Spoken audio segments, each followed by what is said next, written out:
The crop. The crop is going to have an effect on sprinkler performance.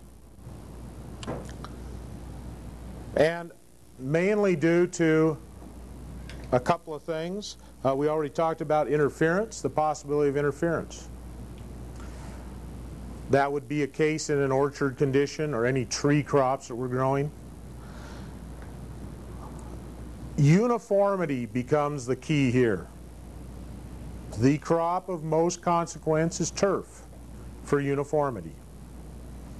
Of all crops that need ideal watering, turf is it.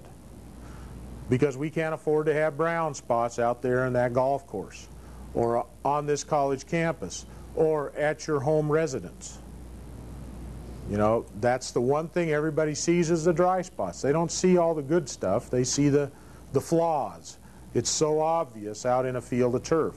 So we have the crop being the most problematic, and so we have to do an excellent job of spacing and making sure our pressures are right, our orifices are the right size, and so that our lapping is ideal.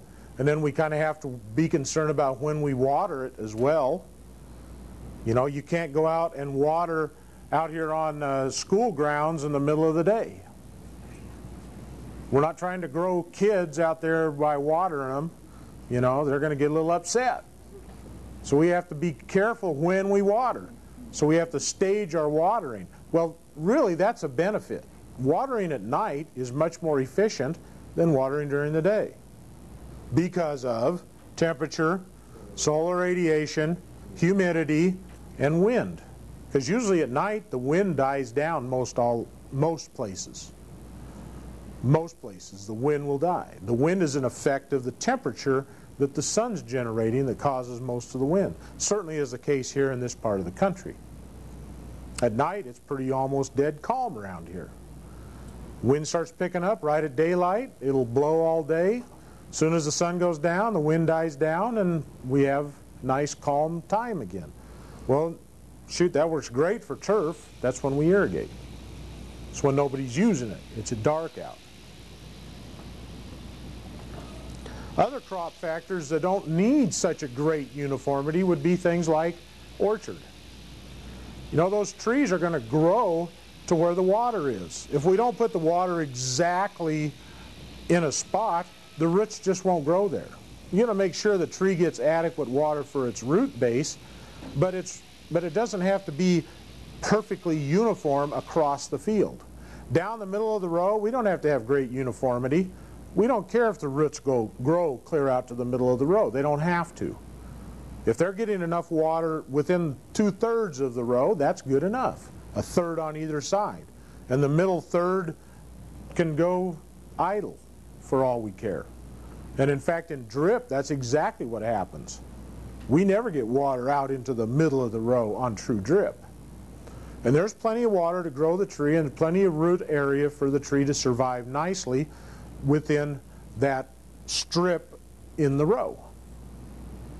So wherever the water is being applied is where the roots are going to intensify themselves to suck up the water. And where we have a tree and we got them spaced maybe 10 feet apart by, the rows might be 10 feet apart, and down the row they might be 8 feet apart, something like that. We don't have to be super accurate. We just have to be in the ballpark. Just make sure that every tree gets equal amount of water that every other tree gets. Not necessarily how accurately we place it at the roots, just so that it gets its share. That's what we're looking for. So that's how crops can differ so widely in how we look at the application of water. That's another reason why sometimes in orchard we don't care if it hits up in the limbs if it's right down the row, because it only has to water that one tree. The one thing we don't want to do is keep water up on the fruit. That's generally not the ideal thing to do, because we can create some pathogens on the fruit if we keep it wet all the time for a long period of time. Not to be mistaken with cooling. That's a different beast there. Cooling is, we're trying to evaporate all the water before it even gets on the fruit. There is going to be some water that gets on the fruit, but it's going to evaporate. In those times of the day we're running cooling, you know, it's all going to evaporate if it's that hot out. As long as there's not moisture sitting on the fruit, you're not going to get things like scab and other pathogens that might affect the quality of the fruit itself.